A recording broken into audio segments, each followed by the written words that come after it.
Pero hay un grupo específico que es infalible.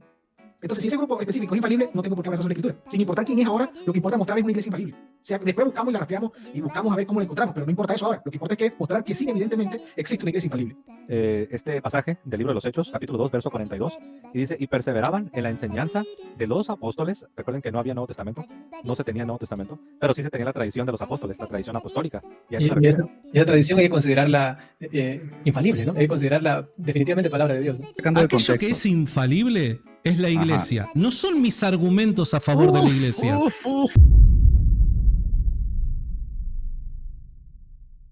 ¿Cómo tú respondes a la pregunta? ¿Cómo la iglesia definió el canon? ¿Qué tuvo que hacer para definirlo? No lo sé, tú dime. La iglesia define el canon no inventándose la autoridad del canon. La autoridad del canon es intrínseca a las escrituras. Es intrínseca a las escrituras. Excelente, muy bien. Primer punto para las escrituras, gracias. ¡Correcto! El problema es que el protestante, cuando dice que la iglesia puede reconocer solamente yendo a las evidencias intrínsecas o internas de las escrituras, eso es imposible. No existe ningún espirómetro ni ningún aparato que la iglesia pueda usar para reconocer infalibilidad en un escrito. No, hombre, unos genios. No existe un solo criterio que la iglesia pueda manejar para poder decir este escrito es infalible. Eso es lo que tú estás diciendo. O sea, no existen evidencias en las escrituras capaces de demostrar que el escrito es infalible. Oso, eso es mentira. No basta el simple hecho de que la escritura lo afirma. Pero eso es justamente una falacia circular. De la escritura, o sea, espérate, aguántate. Que la escritura diga que es infalible, ¿no es una evidencia que la iglesia puede utilizar para decir es infalible? Primero tendría que pasar por todo el método histórico para darle autoridad al escrito desde la historia, desde la resurrección de Cristo. Gracias. Entonces reconoces que no es simplemente por una voz del Espíritu Santo, como dice el pobre de Andrés, que Andrés está perdido ahí. Él entiende como que es una voz que se le dice al oído de los obispos para que ellos reconozcan. No, es un ejercicio de una aplicación de método histórico, etc. Pregunto yo, ¿cómo hace ese ejercicio? ¿Qué método histórico? ¿Cómo lo aplica? ¿Con qué se basa? ¿Qué hace? La iglesia sí reconoce. La iglesia no le da la autoridad de las escrituras. La iglesia reconoce la autoridad de las escrituras. Excelente, gracias. Pero acá viene la cuestión. Hicieron con esto. Dale. Para que la iglesia pueda decir que esos libros son infalibles, como las evidencias internas son insuficientes y las evidencias históricas tampoco pueden probar infalibilidad, entonces la iglesia descansa en la promesa del Espíritu Santo. El Espíritu Santo nos guía infaliblemente en este reconocimiento para que no cometamos el error fatal de llamarle a algo palabra de Dios, si tal vez puede ser que entonces, al final se reduce toda una petición de principio. Oh, no. Bueno, sí. Descansando en la promesa de Cristo, ¿no?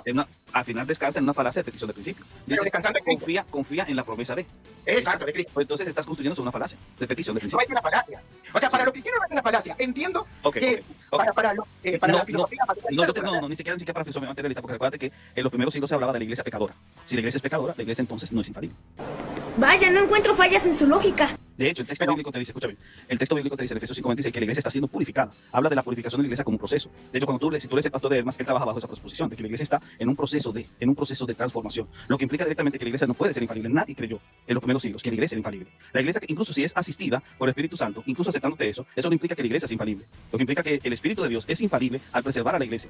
Que la iglesia es indefectible, pero la indefectibilidad no es infalibilidad. No se puede confundir esos conceptos. Cuando tú los confundes es cuando la gente entra en un mar de confusión. No puedo argumentar nada ante esa lógica. Una cosa es hablar de la iglesia en el sentido singular y otra cosa es hablar de las iglesias en el sentido plural. En el sentido plural, las iglesias son verdaderas en cuanto son parte de una sola iglesia.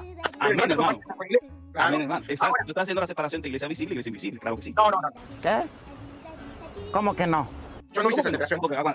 Las iglesias, escucha, tú dijiste, fueron tus palabras, no son mías. Tus palabras. Pero nunca tiene la palabra invisible. No tienes que agregarlo, es la idea detrás. Escucha, pero escucha, querido, escucha lo que tú dijiste. Tú dijiste, no es lo mismo, a ver, espero no estar tergiversando tus palabras, tal como lo dijiste, sí, palabras más, palabras menos. Hay que hacer una diferencia entre la iglesia como tal y las iglesias particulares, algo así. Claro. Hiciste una diferencia. Esa es la definición de iglesia visible e invisible. No, pero te explico, a ver. Atrapada. Ay, ayuda. Hablábamos de la infalibilidad del concepto de iglesia, es decir, que la iglesia es infalible, pero que esto no se puede probar a la luz de las escrituras, porque vimos que en las escrituras la iglesia es perfeccionada. Lo que es perfeccionable no puede ser infalible, porque es perfeccionable, arruinaría el concepto de infalibilidad. Y para ejemplo, te pregunté si las iglesias, de las 7 iglesias, las 5 iglesias que fueron sentenciadas por Jesús en Apocalipsis 1 y 2 y 3, perdón, si esas iglesias eran parte de la iglesia universal, la iglesia católica. La respuesta es sí, ¿o no? Claro. Muy bien, sí. Entonces, en ese sentido, esas iglesias comparten o participan de la infalibilidad de la iglesia universal, ¿sí o no? Participan de la infalibilidad del magisterio. No te olvides que en realidad, cuando el católico dice que la iglesia es infalible, Está hablando del magisterio, con el Papa incluido, ¿no? Y los obispos de esas iglesias no eran parte del magisterio. Eran parte del magisterio. Entonces ese magisterio se puede equivocar. Es una muy buena pregunta, la verdad, y no sé qué contestarte. O sea, los obispos de forma particular sí, pero juntos Las en su iglesias. conjunto no. Excelente. Juntos, en su conjunto. Mira, aquí te voy a decir dos cosas que son muy importantes. En primer lugar, la lectura que se le da a Apocalipsis, no es mi lectura, es la lectura natural del texto. Es que cada una de esas iglesias era autónoma. ¿Por qué? Porque se le escribió a cada una un mensaje. Si hubiesen respondido a un modelo tal como el que se planea, el modelo metropolitano, que es un modelo que surgió después, entonces no habría necesidad de escribirle a cada una. Lo que habría que hacer es escribirle a la diócesis general, que sería Éfeso, porque Éfeso era la sede apostólica. Y las otras tendrían que responder entonces a Éfeso. Simplemente se le envía el mensaje a Éfeso y las otras entonces reciben su condena a través de Éfeso. Éfeso es que debía entonces enviar la reprimenda a cada una. Así funciona el modelo metropolitano. El problema es... la Iglesia Católica hasta el día de hoy. Y así funciona la Iglesia Católica Romana, pero entonces acabas de pacatearte. ¿Por qué? No.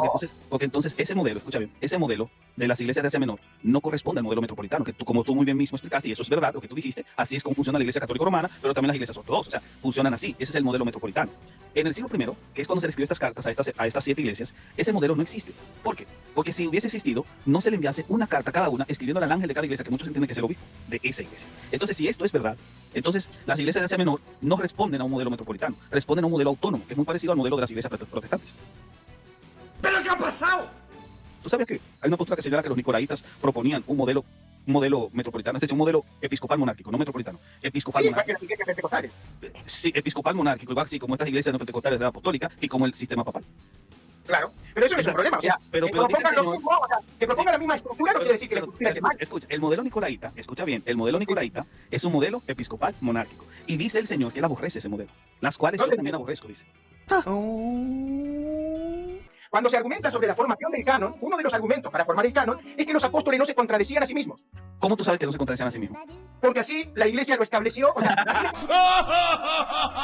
¡Ay, pero qué idiota! se lo enseñó para definir el canon. Claro. Ok, Claro. Sí, razonamiento psicológico es una falacia de petición de principio. Es lo mismo, estás cayendo en el mismo problema. ¡Wow! Ok. Esta tradición externa, escrita, es igual de infalible que la tradición escrita llamada Biblia, escritura. No lo sé, tú dime. Ok, nosotros no creemos que la Biblia sea infalible. ¡Blasfemia! ¡Blasfemia! La Biblia no es Eso se infalible. No, inerrante. Ok, entonces la Biblia no es infalible. Eso es lo No, que no, dice mi querido Luchito. Exacto. Para la iglesia católica, infalible es Dios, la fuente, por esencia. Escúchame, no. Sí, Pero dale, escúchame, no. Para la iglesia católica, infalible es Dios, la fuente, por esencia. Solo Dios. Solo Dios. Entonces el magisterio no es infalible. Ok, no, pero ya. El magisterio. ¿Cuál aspecto de la tradición oral tú encuentras en los discursos de Jesús? Pero ahora no me acuerdo, Eso sí que es conveniente. sinceramente, porque viene de improviso. Que no hay- No, sí hay una lista, por ejemplo, hay una lista de cosas que Cristo cita que no se encuentran como tal en la Biblia, pero que sí sabemos que era parte de la tradición oral judía. ¿Cuál? Si cuando Jesús cita la tradición es para contradecirla.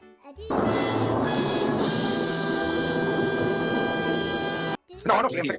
¿Cómo No, que no siempre. No siempre. ¿Cuál tradición oral Jesús citó como base de autoridad? Yo te digo, ahora no me acuerdo. Eres una ignoramus. ¿Qué utiliza la iglesia para poder cerrar, para poder definir el canon? Ok, o sea, los criterios, tanto externos, internos y descansar en el Espíritu Santo. Ok, Punto. yo te lo voy a decir de una forma más sencilla, apelando a las escrituras. Esta es la prueba Claro, histórica más eficiente. Te voy a decir por qué. Porque, Pero no es suficiente, no es suficiente. escucha. Si un texto contradice a otro texto bíblico, ¿ese texto se mantiene o no? Obviamente que no. Y para poder demostrar que este texto no se mantiene, yo tuve que contrastarlo con otro texto escrito, ¿verdad que sí? Claro, también. Gracias, eso se llama sola escritura.